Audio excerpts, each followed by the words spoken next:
देखो ये करंट की डायरेक्शन,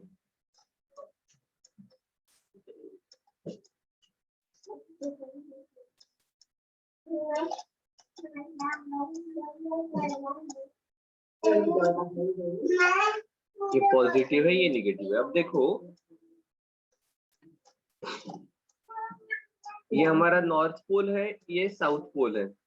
अब ये दिखाते वक्त 2D दिखाया है, बट ये इस प्रकार से है, ये अगर नॉर्थ साउथ डायरेक्शन है तो ये जो लूप है ना ये इस प्लेन के अंदर है, ठीक है।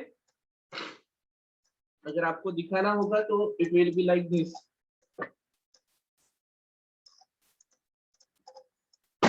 ये कोई अगर मैग्नेटिक लूप है, पोल है, तो इसको परपेंडिकुलर देखो ये इनसाइड इस प्रकार से रहेगा, ठीक है।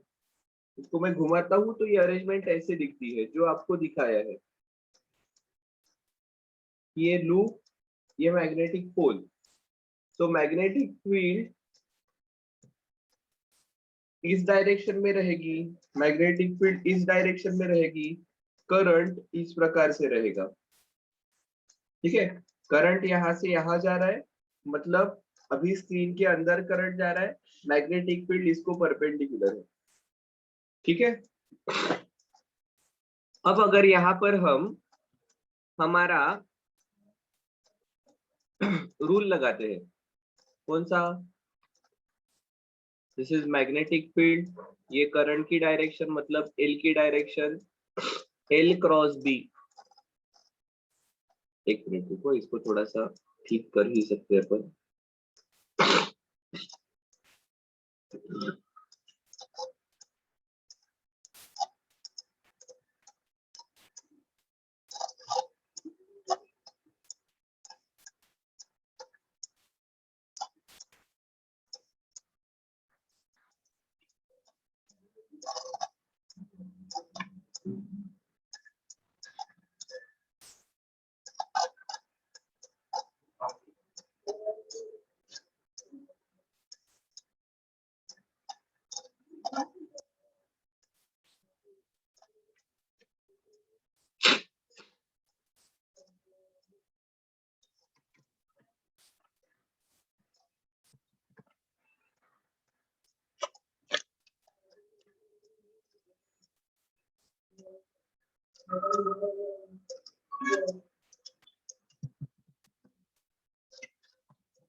this statement.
अब सही है। यहाँ पर देखो एक चीज ध्यान में रखनी है, यहाँ पर ये जो रिंग दिखाई है ना, this ring is in contact with this wire.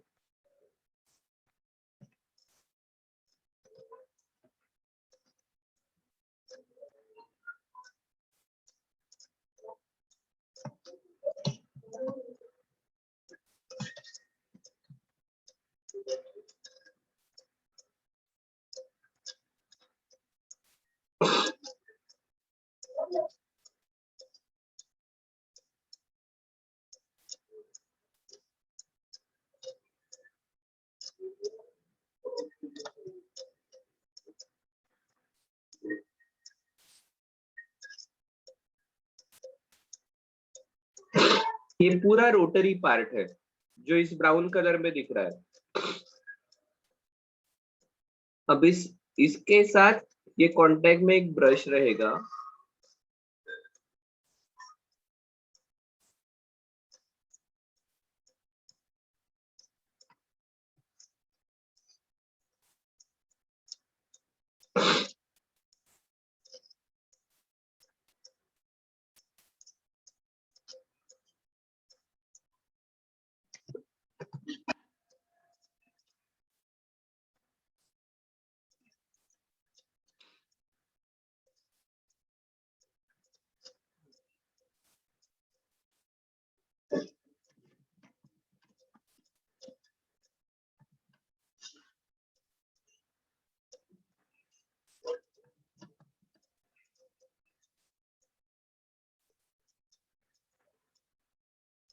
अब सही है। अब देखो यहाँ पर इस प्रकार से करंट अंदर जाएगा। तो देखो मैग्नेटिक फील्ड बी और ये करंट की डायरेक्शन है, एल क्रॉस बी अगर हम करते हैं तो ये जो फोर्स लगने वाला है it will be in downward direction. So यहाँ पर इस प्रकार से डाउनवर्ड डायरेक्शन में फोर्स लगने वाला है। वही on the right hand side current जो है दैट करंट कमिंग आउटवर्ड, बाहर के डायरेक्शन में करंट है, मैग्नेटिक फील्ड की डायरेक्शन वही के वही है।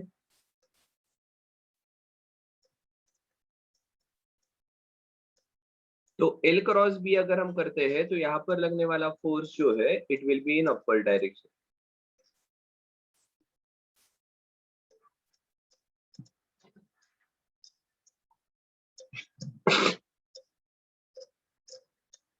सो ये ऊपर जाने वाला है ये वाला पार्ट।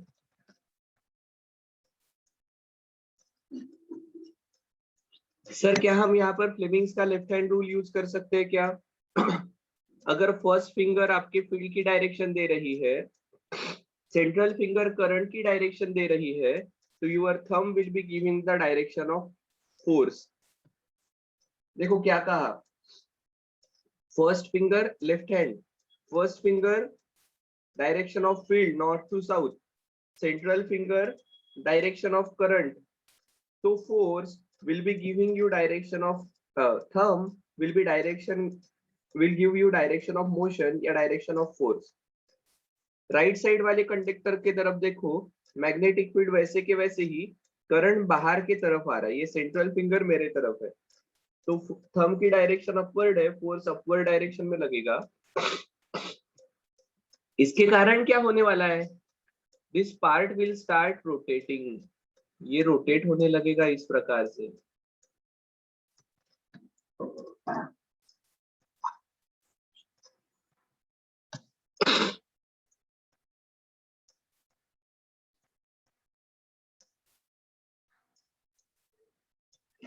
ठीक है, सो ये इस प्रकार से रोटेट होने वाला है। अब इंटरेस्टिंग चीज है, अब थोड़ा सा समझ लो।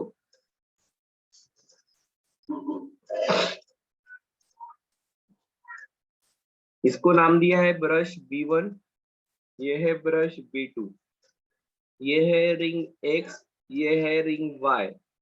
हाफ रोटेशन के बाद क्या होगा, ये वाला जो पार्ट है A, B, C और D, ये AB वाला आर्म X के साथ कनेक्टेड है, ये पूरा पार्ट घूमकर राइट में आ जाएगा, will be in contact with B2। अभी क्या है, अभी B1 is contact with X, which is in contact with A, B, C, D. D is in contact with Y, and Y is in contact with B2। ये तो हमेशा ऐसे ही रहने वाला है, X से A के कांटेक्ट में रहेगा, A B के रहेगा, C D और Y। पर अब देखो, ये X A B ये पार्ट घूमते घूमते घूमते लेफ्ट में आया, एंड YDC ये पार्ट घूमते घूमते लेफ्ट में आया। तो अब होगा क्या, ये C यहाँ पर पहुंच गया, D यहाँ पर है, A यहाँ पर पहुंचा है, B यहाँ पर है, Y रिंग घूमते घूमते इधर आ गई है, और X रिंग घूमते घूमते इधर आ गई है। B1 से Y में करंट जाएगा, B1 से Y में करंट जाएगा, Y से करंट D to C जाने वाला है। अब देखो करंट की डायरेक्शन वही D to C, magnetic field की डायरेक्शन वही। अब ये DC पर जो फोर्स है that will be in downward direction. So पहले ये CD हमारा जो ऊपर जा रहा था, that CD now will move in downward direction, because उसके अंदर करंट की डायरेक्शन रिवर्स हो गई। Initially, current was flowing from C to D. Now the current is flowing from D to C. ये किसके कारण हुआ? Because वायरिंग ये B1 के कांटेक्ट में आ गई, इसके कारण, क्योंकि B1 से करंट की एंट्री है, जो पहले X A B C D हो रही थी, now B1 is contact with Y, तो ये Y D C B A इस प्रकार से होगी।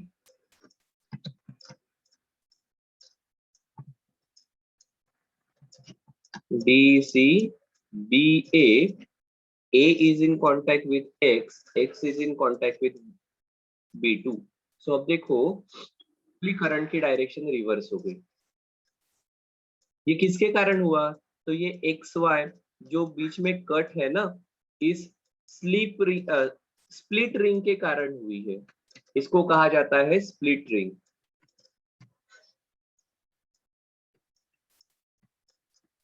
और इस प्रकार से मैग्नेटिक फील्ड तो रहेगी। सो जब तक करंट है इस लूप के ऊपर continuously, the arm which is on the left hand side, the arm which is on the left hand side, it will experience force in downward direction. The arm which is on the right hand side, it will experience force in upward direction।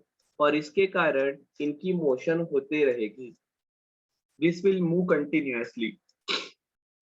एक चीज आपको ध्यान में आनी चाहिए, sir right hand side का force upward है, left hand side का फोर्स डाउनवर्ड है, तो नेट फोर्स 0 है, पर net torque is not 0। Torque 0 नहीं है, इट्स नेट फोर्स इज 0। इसके कारण ये लूप रोटेट होते रहेगा। This is nothing but working principle of electric motor, and for that matter everything which rotates on switching on current current switch on करने से जो जो रोटेट होता है, washing machine, mixer, motor, pump, ये सभी के पीछे, फैन, ये सभी के पीछे इस प्रकार का प्रिंसिपल काम करता है। अब यहाँ तक का पार्ट आपने क्लास 10th में भी पढ़ा था। सर अभी नया क्या है? नया ऐसा है, we will be talking about magnitude. Sir हम इसके मैग्नीट्यूड के बारे में बात करेंगे कि ये टॉर्क कितना रहेगा। ठीक है, सो अभी आप बता दोगे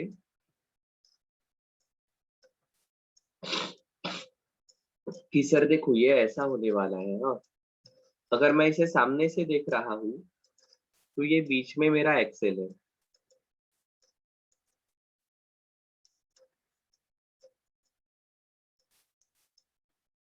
ओके सर, आपने बीसी और डीए क्यों कंसीडर नहीं किया?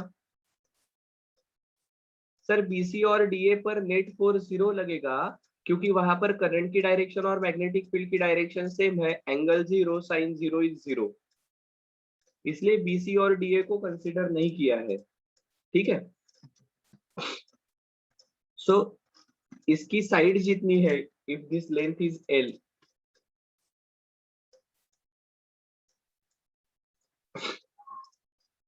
तो ये हमारा एक्सेल फिक्स है, इसके अबाउट ये गोल गोल घूम रहा है, तो ये सेंटर वाले पॉइंट से ये डिस्टेंस रहेगा L/2।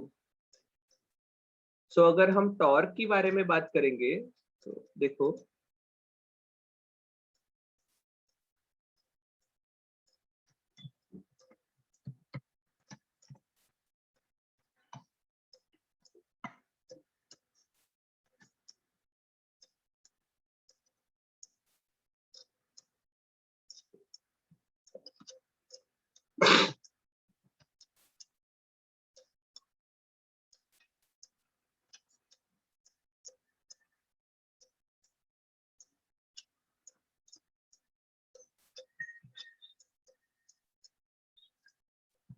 ये मेरा एक्सिस रहेगा इस प्रकार, जिसके अबाउट ये रूप रोटेट होने वाला है।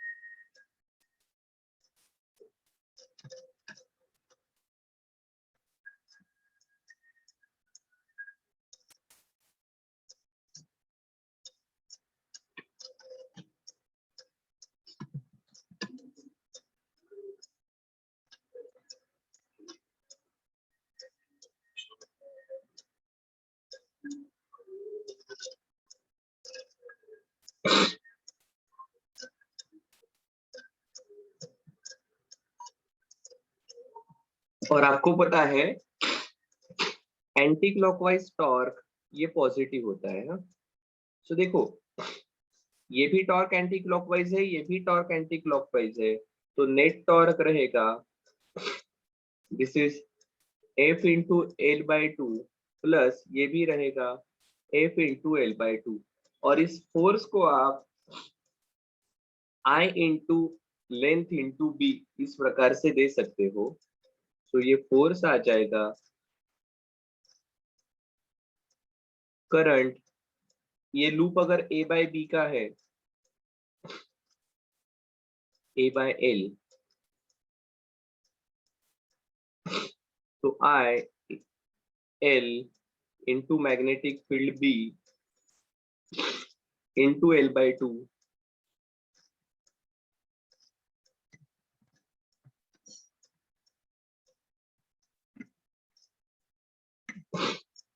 प्लस इधर का भी फोर्स आ जाएगा same.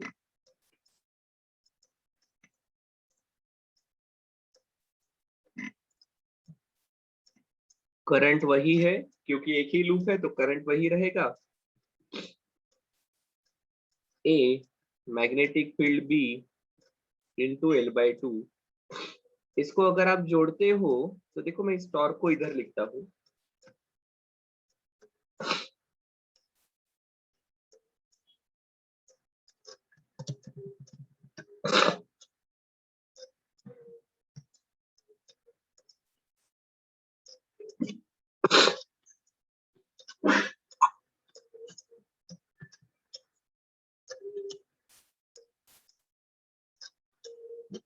But L into A, L into A ये इसका एरिया हो जाएगा।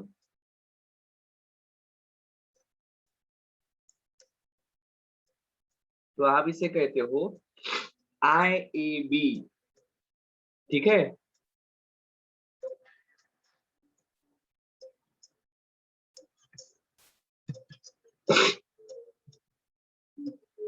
L into A will be area, ठीक है। अब यहाँ पर आप इस I into A, area being a vector quantity और टॉर्क भी वेक्टर क्वांटिटी है,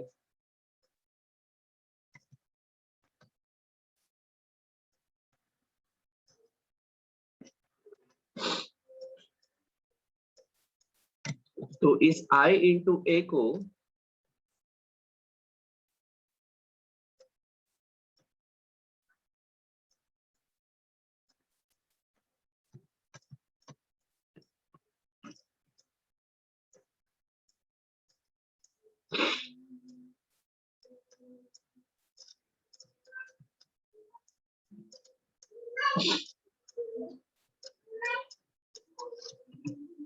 we introduce, एज नहीं लिखने की जरूरत नहीं,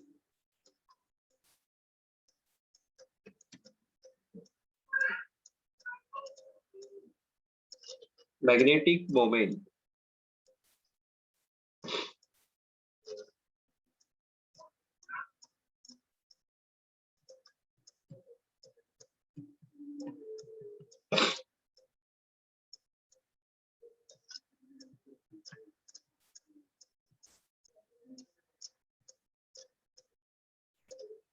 M, which is equal to current into area vector, and then torque आ जाता है हमारा I into A को अगर हम M लिखते हैं तो it is M bar cross B बार, सही है। Yes sir. अगर आपको याद होगा in electricity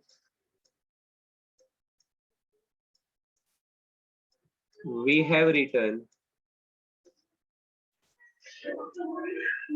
torque equal to P bar cross E bar। सो जैसे P इलेक्ट्रिक डायपोल मोमेंट थी वैसे M मैग्नेटिक डायपोल मोमेंट है।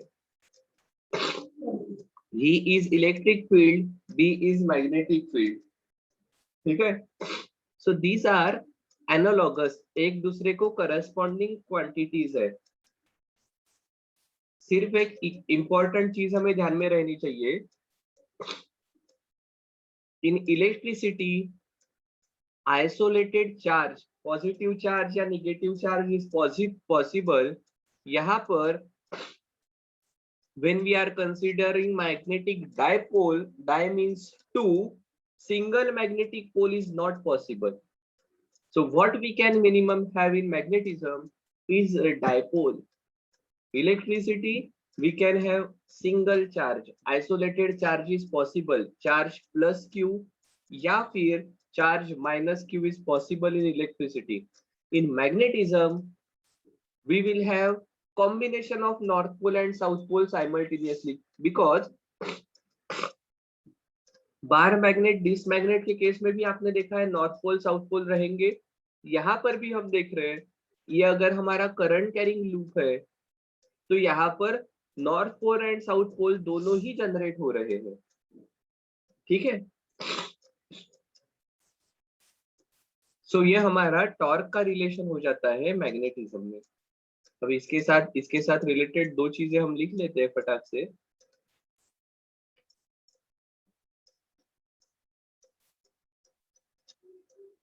When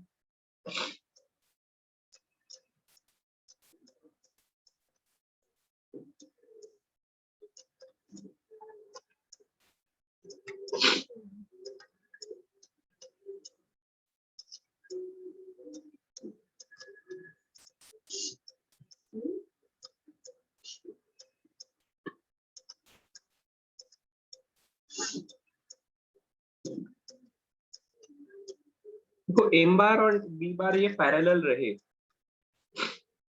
एम की डायरेक्शन एरिया वेक्टर को परपेंडिकुलर रहती है, मतलब कैसी केस है,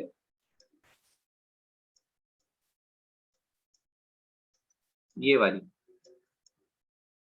दिस इज एम बार की डायरेक्शन और यही मैग्नेटिक फील्ड की डायरेक्शन रहेगी, ठीक है। तो इक्विलिब्रियम इज स्टेबल 1,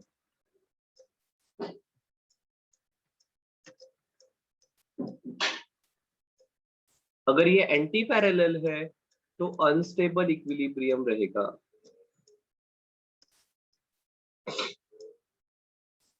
ठीक है क्या।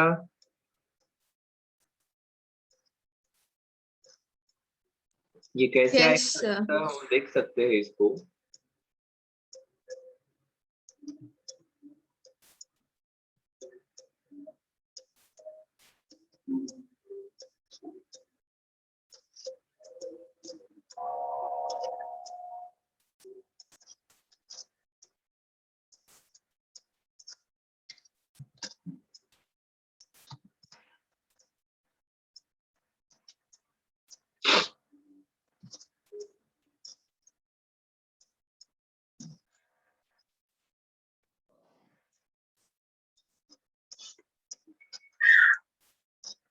ओके,